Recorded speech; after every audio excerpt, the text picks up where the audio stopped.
Zonja Nënkryetare, të nderuar koleg, duhet të sjell gjithashtu në këtë seancë një çështje që nuk është thjesht lokale, por një test real i mënyrës se si ne kuptojmë zhvillimin rajonal dhe barazinë territoriale. Bëhet fjalë për Bashkinë Gramsh dhe lidhjen e saj me njësitë administrative, ku rruga është kusht minimal për akses në arsim, shëndetësi, bujqësi, treg, turizëm dhe punësim. Bashkia Gramsh ka evidentuar 8 segmente kryesore me një gjatësi afërsisht 100 kilometra që lidhen drejt për drejt me 12.400 banorë. Këto nuk janë rrugë sekondare, por koridori etike që lidhin qytetin me njësitë administrative Lënie, Kukur, Kushov, Skënderbegas, Poroçan, Sult dhe Tunj.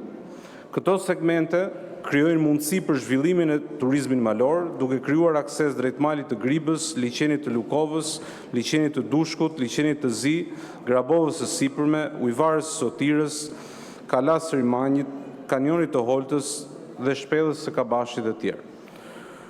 Dua të veçoj që për segmentin Gramsh Skënderbegas mungon vetëm loti 3 ose i fundit.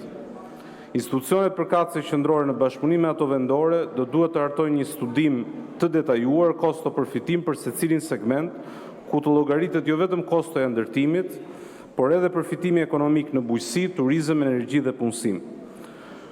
Është koha që Gramshi të mos jetë një hartë potencialesh të papërdorura, por një shembull se si investimi i mençur në infrastrukturën rrugore kthen në ekonomi të gjallë bujqësinë, blegtorinë, turizmin dhe energjinë lokale.